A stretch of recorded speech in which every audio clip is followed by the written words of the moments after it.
താങ്ങാൻ പറ്റാത്ത വേദനയൊന്നും നമുക്ക് തരത്തില്ല ചേച്ചിമാരെ. 100% എനിക്ക് താങ്ങാൻ പറ്റുന്നതേ തന്നിട്ടുള്ളൂ. ആ താങ്ങാൻ പറ്റുന്നതിൽ നമ്മൾ നിൽക്കേണ്ട രീതിയാണ്. ഉത്തരവാദിത്വം കുറവുള്ള, വീട്ടിലെ കാര്യങ്ങൾ നോക്കാത്ത ഈ വൈകി വരുന്ന ഭർത്താവിന് ചേച്ചിക്കേ താങ്ങാൻ പറ്റുള്ളൂ. അനാവശ്യമായി എന്നെ പ്രോത്സാഹിപ്പിച്ച് പല തവണ കുഴി ചാടിച്ചിട്ടുള്ളവനാണ് നീ. ദേഷ്യം വരുമ്പോ TV എടുത്ത് തലക്കടിക്കുന്ന, ചെരവത്തടി എടുത്ത് വയറ്റത്തടിക്കുന്ന ഭർത്താവിന് ചേച്ചിക്കേ താങ്ങാൻ പറ്റൂ. സമ്മതിച്ചു.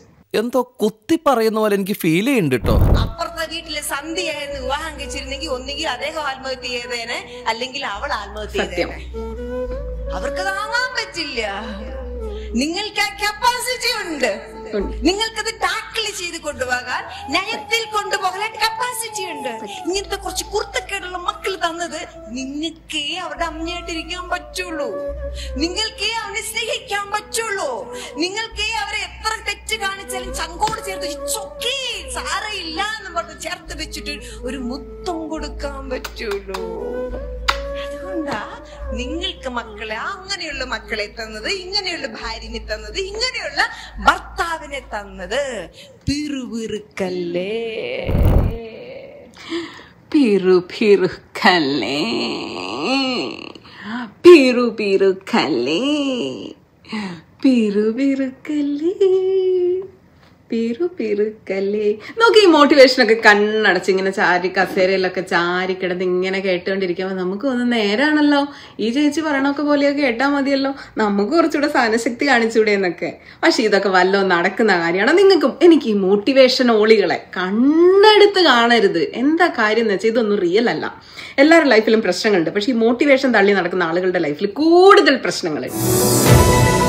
മോട്ടിവേഷണൽ സ്പീക്കർ മാരിയോ ജോസഫിനെതിരെ ഭാര്യയുടെ പരാതിയിൽ ചാലക്കുടി പോലീസ് കേസെടുത്തു. മർദ്ദിക്കുകയും വിലപിടിപ്പുള്ള ഫോൺ തല്ലിപ്പൊട്ടിച്ചുവെന്നുമാണ് ജിജി മാരിയോയുടെ പരാതി.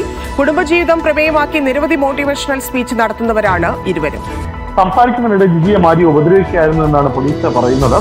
സെറ്റ് ബോക്സ് എടുത്ത് തലക്കടിച്ചു, ഇടതുകൈയിൽ കടിച്ചും മുടിയിഴ പിടിച്ചു വലിച്ചും ദേഹോദ്രവം ഏൽപ്പിച്ചു. 70,000 രൂപ വിലയുള്ള ഫോൺ എടുത്തെറിഞ്ഞ് പൊട്ടിച്ചു. കണ്ടോ, നമ്മളെ വീട്ടിൽ ഇത്രയും പ്രശ്നങ്ങളില്ലല്ലോ. നമ്മൾ മോട്ടിവേഷൻ പോകുന്നില്ല. ഇവരെ വീട്ടിൽ നമ്മളെ വീട്ടിലേക്കാളും വലിയ പ്രശ്നങ്ങൾ. പക്ഷെ മോട്ടിവേഷൻ ഒരു കുറവുമില്ല. ഞാനും ജിജി ഒരു വഴക്കുണ്ടാക്കിയിട്ട് ജിജി എന്നോട് മിണ്ടുന്നില്ല തീരുമാനിച്ച് 6 മാസം പോയാൽ അതിന്റെ ഇടയിൽ ഏതെങ്കിലും ഒരു പെണ്ണൊന്ന് ഒഴിഞ്ഞു കയറി വന്ന പരിപാടി തീർന്നില്ലേ? ഞാൻ ജിജിയോട് വഴക്കിട്ട് 6 മാസം നിന്നോട് ഞാൻ മിണ്ടുന്നില്ലെന്ന് പറഞ്ഞ അവളെ ഒഴിവാക്കി. അവളുടെ ജീവിതത്തിൽ ഒരുത്തം ഒഴിഞ്ഞു കയറിയ പരിപാടി തീർന്നില്ലേ? ഇവരുടെ ജീവിതത്തിലൊക്കെ എന്തെല്ലാം പ്രശ്നമായിരുന്നു.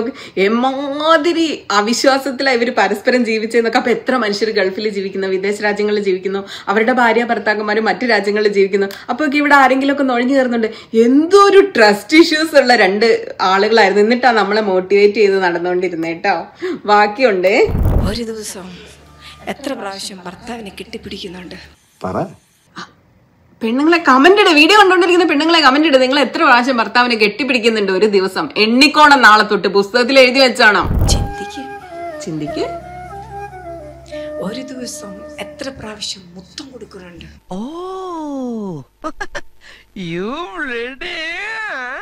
ചിന്തിക്ക്.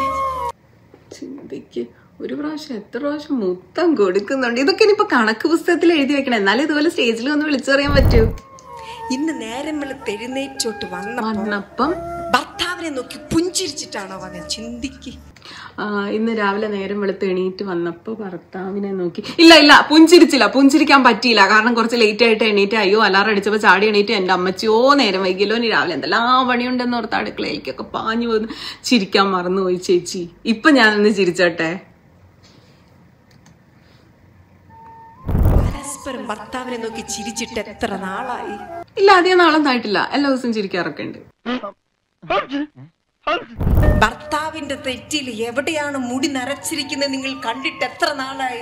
എവിടെയൊക്കെയാ മുടി നരച്ചിരിക്കുന്നത് നിങ്ങൾ കണ്ടോ? നിങ്ങൾ മുഖം നോക്കിയോ? ഭർത്താവിന്റെ മുടി നരച്ചത് എവിടെയാന്ന് നോക്കി ഒത്തിരി നിരയുണ്ട്. നിറയെ നിരയൊക്കെ തന്നെയാ. വലിയ അങ്ങനെ നിരയില്ലാത്ത മുടി കുറവാ. നല്ല നിരയുണ്ട്. ഇഷ്ടംപോലെ നിരയുണ്ട്. ആടുകൾ വീണ് നിങ്ങൾ ശ്രദ്ധിച്ചിട്ടുണ്ടോ? നോക്കിയോ? എത്ര ഒരു മിനിറ്റെങ്കിലും അദ്ദേഹത്തിന്റെ മുഖത്ത് നോക്കിയിരുന്നിട്ടുണ്ട്? എത്ര നാളായി അങ്ങനെ നോക്കിയിരുന്നിട്ട്? എന്തിനാ കല്യാണം കഴിച്ചു?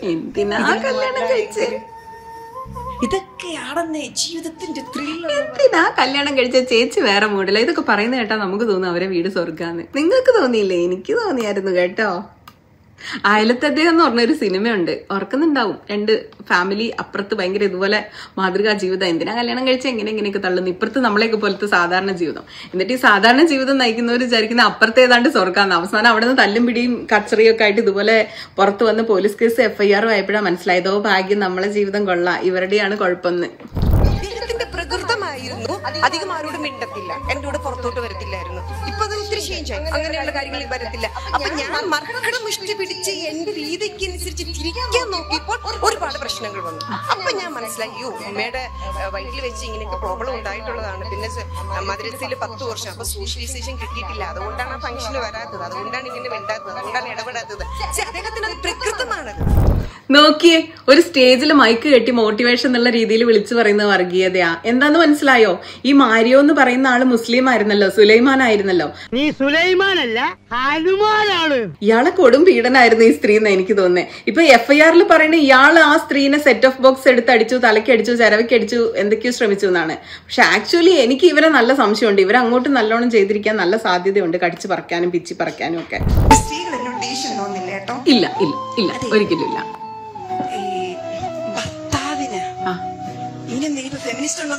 ഉണ്ട്, ഞാൻ ഫെമിനിസ്റ്റാ. അടിമയായിട്ടൊന്നല്ല കേട്ടോ, ഭർത്താവിന് വിധേയപ്പെട്ട് ജീവിക്കുന്ന ഭാര്യമാരുള്ളവരുടെ വീട്ടിൽ മക്കൾ സൽസ്വഭാവികളായിരിക്കും. ഭർത്താവിന് വിധേയപ്പെടാതെ എപ്പോഴും തറുതല പറഞ്ഞ് വൃത്തികെട്ടായിട്ട് പറഞ്ഞ് ചീത്ത വിളിച്ച് ബഹളം വെച്ച് പറഞ്ഞുകൊണ്ടിരിക്കുന്നവരുടെ വീട്ടിൽ മക്കൾ താൻ തോന്നികളായിരിക്കും. നിങ്ങൾ അനലൈസ് ചെയ്തോ, ചെക്ക് ചെയ്തോ, എന്ത് വേണമെങ്കിലും ചെയ്തോ. എന്തെല്ലാം വൃത്തികേടാണ് ഈ സ്ത്രീ പറഞ്ഞുകൊണ്ടിരുന്നത് നിങ്ങളൊന്ന് ആലോചിച്ച് നോക്ക്.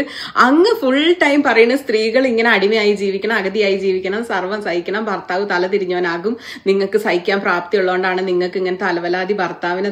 എന്താ ഇവര് പറഞ്ഞു? ഇതൊക്കെ വല്ല നടക്കുന്ന കാര്യമാണോ? ഞാൻ ശരിക്കും ഇവരുടെ വീഡിയോ പലപ്പോഴും കാണുമ്പോൾ വിചാരിച്ചിട്ട് ഇതൊക്കെ മനുഷ്യന് സാധ്യമാണോ? ഇത്രയൊക്കെ സഹനശക്തി ആർക്കെങ്കിലും കാണോ? അങ്ങ് സഹിക്കുക. പെണ്ണുങ്ങൾ സഹിക്കുക. നിങ്ങൾക്ക് കൂടുതൽ കഴിവുണ്ട്, നിങ്ങൾക്ക് മൾട്ടി ടാസ്കിങ്ങിന് കഴിവുണ്ട്, നിങ്ങൾക്ക് നല്ല കഴിവ് സഹിക്കാനുള്ളതുകൊണ്ടാണ് കർത്താവ് ഇങ്ങനത്തെ ഒരു വൃത്തികെട്ട ഭർത്താവിനെ തന്നെ എന്നൊക്കെ ഇവർ പറഞ്ഞുകൊണ്ടിരിക്കുന്നത്. എന്നിട്ട് ഇപ്പൊ ഇവര് പോലീസ് സ്റ്റേഷനിൽ പോയി ഇവരുടെ മോട്ടിവേഷനൊക്കെ കേട്ട് കണ്ട വൃത്തികെട്ടവന്മാരെയൊക്കെ സഹിച്ചുകൊണ്ടിരുന്ന സ്ത്രീകൾ ആരായി? അവനവന് വരും. ഇതാ പറഞ്ഞത്, നമ്മൾ അനുഭവിക്കാത്ത ജീവിതമൊക്കെ നമുക്ക് കെട്ടുകഥകളാണ് അല്ലെ. അനുഭവിക്കുമ്പോഴേ അറിയുള്ളൂ എന്താണ് ആ പ്രശ്നം എന്നുള്ളത്. അല്ലാതെ വേറെ ആരുടെയും ജീവിതം ഇതുപോലെ ജഡ്ജ് ചെയ്യാൻ പോവരുത് ചേച്ചി. ഇനി ചേട്ടനുണ്ട് ചിലത് പറയാം കേട്ടാ, ചേട്ടന് സഹി കെട്ടു. പൊതുവെ ഭർത്താക്കന്മാര് ഭാര്യയോട് അല്ലെങ്കിൽ ഭാര്യ ഭർത്താവിനോട് പറയുന്ന ഒരു കാര്യമാണ്, നീ എന്നോട് ഒച്ച വെച്ചു, ഇല്ല ഈ ചേച്ചി ഒട്ടും നിന്ദിക്കൂല. ചേച്ചി നന്മയല്ലേ. വല്ലാത്തൊരവസ്ഥ തന്നെയാണേ. അടുത്തത് ഞാൻ ചിരിച്ച് മരിച്ചൊരു ഭാഗമാണ്, നിങ്ങളും കാണണം. എഴുതി കേട്ടോ. അതായത് സ്വന്തം ജീവിത പങ്കാളിയോട് നിങ്ങൾ ആഴ്ചയിൽ ഒരിക്കലോ അല്ലെങ്കിൽ മാസത്തിൽ ഒരിക്കലോ അല്ലെങ്കിൽ ഇടയ്ക്ക് നിങ്ങൾക്ക് തോന്നുമ്പോഴൊക്കെ ചോദിക്കേണ്ട ചില ചോദ്യങ്ങളാണ്. ഈ ജിജി മാരിയോട് ചോദിച്ചപ്പോ എന്ത് ഉത്തരം കിട്ടിയെന്നുള്ള ഉത്തരം ഞാൻ പറയാം. ചേട്ടൻ ചോദ്യം ചോദിക്കും, ഉത്തരം ഞാൻ പറയാമേ. ഒന്നാമത് നിങ്ങൾ ചോദിക്കേണ്ടത്, രാവിലെ തന്നെ എഴുന്നേറ്റിട്ട് ഭാര്യയോട് ഇന്ന് എന്നോട് നിനക്ക് പറയണമെന്ന് തോന്നിയതും എന്നാൽ ചില കാരണം കൊണ്ട് പറയാതിരുന്നതുമായ എന്തെങ്കിലും ഉണ്ടോന്നൊന്ന് ചോദിച്ചു നോക്കിയേ. ഉണ്ട് ചേട്ടൻ ഇന്നലെ സെറ്റ് ഓഫ് ബോക്സ് എടുത്തല്ലേ തലക്കടിച്ച്, അത് കുറച്ച് കുറഞ്ഞു പോയി. ചേട്ടൻ ശരിക്കും സെറ്റ് ഓഫ് ബോക്സ് അല്ല, TV, ഇതാ ഇത്രയും വലിയ TV എടുത്ത് തലക്കടിക്കണമായിരുന്നു. അതായിരുന്നു ഞാൻ ഇന്നലെ പറയാൻ മറന്നത്. എന്ത് പറ്റിയടാ? Next question. രണ്ടാമത് നമ്മൾ എന്ത് ചെയ്യണം എന്ന് വെച്ചാൽ ഉറങ്ങുന്നതിന് മുമ്പ് ഭാര്യയോട് വേണ്ട ചോദിക്കണം, ഇന്നത്തെ ദിവസം നിന്നെ ഭാരപ്പെടുത്തി എന്തെങ്കിലും ഉണ്ടോ? നിനക്ക് ഭയങ്കര സങ്കടം തോന്നിയ അല്ലെങ്കിൽ ദുഃഖം തോന്നിയത് എന്നാൽ എന്നോട് പറയാൻ മടിക്കുന്നതായ എന്തെങ്കിലും ഉണ്ടെങ്കിൽ അത് ധൈര്യമായിട്ട് പറഞ്ഞോളാനുള്ള ഒരു അവസരം അവർ കൊടുക്കണം. ചേട്ടാ, കുറച്ച് ഭാരപ്പെടുത്തിയ ഒരു സംഗതി ഉണ്ട്. അമ്മിക്കല്ലെടുത്ത് തലയ്ക്ക് അടിച്ചപ്പോ അത് നല്ല ഭാരമായിരുന്നു ചേട്ടാ. എനിക്ക് എടുത്തു പോക്കാൻ നല്ല ബുദ്ധിമുട്ടായിരുന്നു. 3, ഈ കഴിഞ്ഞ ദിവസങ്ങളിൽ ഇന്നലെയോ അല്ലെങ്കിൽ ഇന്നോ ഇനി അല്ലെങ്കിൽ കഴിഞ്ഞ ഒരാഴ്ചയിലോ 2 ആഴ്ചയിലോ 1 മാസത്തിലോ ഏതെങ്കിലും തരത്തിൽ ഞാൻ നിന്നെ നിന്ദിച്ചു എന്നോ നീ ഒന്നുമല്ലാതായിപ്പോയെന്നോ നീ കൊച്ചായി പോവൊക്കെ തോന്നി ഏതെങ്കിലും നിമിഷം ഉണ്ടായിട്ടുണ്ടോ? അയ്യോ ഇല്ല ചേട്ടാ, അങ്ങനെ ഒരു നിമിഷം ഉണ്ടായില്ല. ചേട്ടൻ എന്നെ ഫുൾ ടൈം ബഹുമാനിച്ചോണ്ടിരിക്കല്ലേ. കയ്യ് കടിച്ചപ്പോ, കഴുത്ത് പിടിച്ച് ഞെക്കിയപ്പോ, കെട്ടിത്തൂക്കാൻ നോക്കിയപ്പോ, നിലത്തിട്ട് ചവിട്ടി തേച്ചപ്പോ ഞാൻ ആസ്വദിക്കുകയായിരുന്നു. കാരണം കർത്താവ് പറഞ്ഞിട്ടുണ്ടല്ലോ എനിക്ക് നല്ല സഹന, അതുകൊണ്ട് ഇത്ര വൃത്തിയായിട്ട് ഭർത്താക്കന്മാരെ കിട്ടിയ ഈ ഭർത്താവിന് സഹിക്കാൻ എനിക്കേ പറ്റൂന്ന് കർത്താവ് പറഞ്ഞോണ്ട് ഞാനങ്ങ് സഹിച്ചു കേട്ടാ. അതെ നീ എന്നോട് ചോദിക്കാതെയും എന്നാൽ എന്നിൽ നിന്ന് നീ പ്രതീക്ഷിക്കുന്നതുമായ വല്ലതും ഉണ്ടോ? ഉണ്ട് ചേട്ടാ. ചേട്ടാ അപ്രതീക്ഷിതമായി എന്നെ എടുത്ത് കണക്റ്റിലിടുന്ന് ഞാൻ പ്രതീക്ഷിക്കുന്നുണ്ട് ചേട്ടാ. ചെയ്യണേ. ചില ഭാര്യമാർക്കൊരു സ്വഭാവമുണ്ട്, ഭർത്താക്കന്മാരോട് ചോദിക്കാതെ കണ്ടറിഞ്ഞ് പലതും ചെയ്തു തരണമെന്ന് വിചാരിക്കും. ഭർത്താക്കന്മാർക്ക് അവരുടെ മനസ്സ് വായിക്കാൻ അറിയില്ല, ചെയ്തു കൊടുക്കാറുമില്ല. 5, സ്വന്തം ഭാര്യയോടല്ല ഭർത്താവിനോട് ചോദിക്കണം, ഞാൻ നിങ്ങൾക്ക് എന്ത് ചെയ്തു തരുമ്പോഴാണ് നിനക്ക് എന്നോട് കൂടുതൽ സ്നേഹം തോന്നുന്നത്?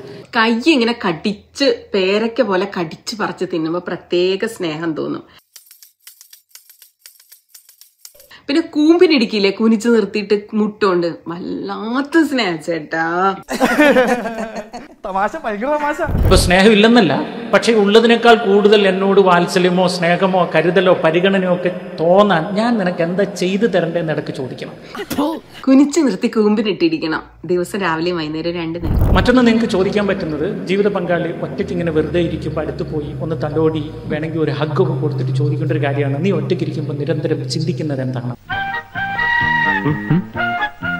ഒറ്റയ്ക്കിരിക്കുമ്പോ ചിന്തിക്കുന്നത് എപ്പോഴാണ് പോലീസ് സ്റ്റേഷനിൽ പോയി പരാതി കൊടുക്കേണ്ടത്, FIR ഇടുമ്പോൾ എന്തെല്ലാം ലോ പോയിന്റ്സ് പറഞ്ഞു കൊടുക്കണം, ഈ കാലമാടൻ എന്നെ പോലീസ് സ്റ്റേഷനിൽ പോയി ഞാൻ പരാതി കൊടുക്കുന്നതിന് മുമ്പ് എന്നെ തട്ടിക്കളയോ, ഇങ്ങനെ പലവിധ ചിന്തകളാ ചേട്ടാ ജിജിമാരിയുടെ മനസ്സിലൂടെ പോകുന്നത്. വേറൊന്നും പറയുന്നില്ല. നമ്മള് ചിലര് പറയും, എനിക്ക് എപ്പോഴാണെങ്കിലും എനിക്ക് ദേഷ്യമായി, എനിക്കിപ്പോ എപ്പോഴും എന്നെ കുറ്റപ്പെടുത്തുക, എന്നെ വഴക്കു പറയുക, കളിയാക്കുക, അത് ചെയ്യുക, ഇത് ചെയ്യുക, എന്നെ സ്നേഹിക്കുന്നില്ല എന്നൊക്കെ പറയും. ഞാൻ ചോദിക്കട്ടെ, നമ്മളൊരു HDFC ബാങ്കിൽ പോയിട്ട് 10 ലക്ഷം വിഡ്രോ ചെയ്യണമെങ്കിൽ ആദ്യം നമ്മൾ എന്താ ചെയ്യണ്ടേ? 10 ലക്ഷം ഇടണ്ടേ? അവിടെ ബാങ്കിൽ ഡെപ്പോസിറ്റ് ചെയ്യണ്ടേ? അപ്പൊ നമ്മൾ എന്താണോ ഭർത്താവിൽ ഇൻവെസ്റ്റ് ചെയ്തത്, ഭാര്യയിൽ ഇൻവെസ്റ്റ് ചെയ്തതിൽ നമുക്ക് തിരിച്ച് വിഡ്രോ ചെയ്യാൻ പറ്റുള്ളൂ. അതാണ് ഇവർ ഇൻവെസ്റ്റ് ചെയ്ത ഇവർക്ക് തിരിച്ചു കിട്ടിയ. ഇവര് അമ്മിക്കല്ല് എടുത്തടിച്ചു, അയാൾ സെറ്റ് ഓഫ് ബോക്സ് എടുത്തടിച്ചു. അടികൊണ്ട് കിടക്കേണ്ടെന്ന് പറയില്ല, എന്തൊരു ഡിസിപ്ലിൻ. ഇവര് കാല് തല്ലി ഒടിച്ചു, അയാൾ കയ്യിൽ കടിച്ചു മുറിച്ചു. ഇവരുടെ ഈ മോട്ടിവേഷൻ കേട്ട് വഴിതെറ്റിപ്പോയ ഭാര്യ ഭർത്താക്കന്മാരെ പറ്റിയാണ് ഞാൻ ശരിക്കും ഒരു പ്രശ്നവുമില്ല. അത് നമ്മളൊക്കെ ജീവിക്കുന്ന പോലെ സാധാരണ ജീവിക്കുന്ന ആൾക്കാരുണ്ടാവും. ഇവരുടെ മോട്ടിവേഷൻ കേൾക്കുമ്പോൾ നമ്മളോർക്ക് നമ്മളെ വീട്ടിൽ എന്തോ പ്രശ്നമുണ്ട്, ഷഡാ ഇവര് പറയണ പോലത്തെ ജീവിതമല്ലല്ലോ നമുക്കെന്ന്. അതൊക്കെ കേട്ട ആൾക്കാർ വെച്ച് ഇരിക്കുന്നുണ്ടാവും. ചേച്ചി ചേട്ടൻ നേരത്തെ പറഞ്ഞില്ല, രണ്ടുപേരും ഒരേ മനസ്സോടുകൂടി പ്രാർത്ഥിക്കുന്ന സത്യം. ഞങ്ങൾ ബെഡ്റൂമില് ചിലപ്പോ ഞാൻ പറയും പ്രാർത്ഥിക്കാൻ പോവാ, ഉച്ചയാകുമ്പോ ചിലപ്പോ 2 ചേട്ടാ ചുമ്മാ ഇരിക്കില്ല, നമുക്കൊന്ന് പ്രാർത്ഥിച്ചാല. പ്രാർത്ഥിക്കണ അർത്ഥം അറിയാം ബെഡ്റൂമില്ലേ. ഞങ്ങൾ തമ്മിൽ ദാമ്പത്യ ബന്ധത്തിൽ ഏർപ്പെടുമ്പോഴാണ് ഞങ്ങൾ ഹൃദയവും ചേർന്ന് പ്രാർത്ഥിക്കണം. അങ്ങനെ എന്തു പ്രാർത്ഥിച്ചോ അത് നടന്നു. സ്റ്റേജ് കയറിയുന്ന മൈക്കെടുത്ത് തെറി അറിയാ. ഹൃദയവും ചേർന്നെടുക്കുമ്പോ എന്ത് പ്രാർത്ഥിച്ചോ അത് നടന്നു. ഹൃദയവും ചേർന്ന് പ്രാർത്ഥിച്ചോണ്ടിരിക്കുമ്പോ പ്രാർത്ഥിച്ചു ചേട്ടാ അമ്മിക്കല്ല് എടുത്തെന്റെ തലക്കടിക്കുന്നത്, അത് നടന്നു ചേട്ടാ. ചേച്ചി കുടുംബത്തിലെ തല ആരാ? ഭർത്താവ്. പുരുഷൻ ആണോ? സംശയമുണ്ടോ? ഇല്ല, പുരുഷൻ. ഭാര്യ ആരാ? എന്റെ ക്ലാസ് കേട്ടിട്ട് പറയുന്നുണ്ട്. ആരാ? കഴുത്ത്.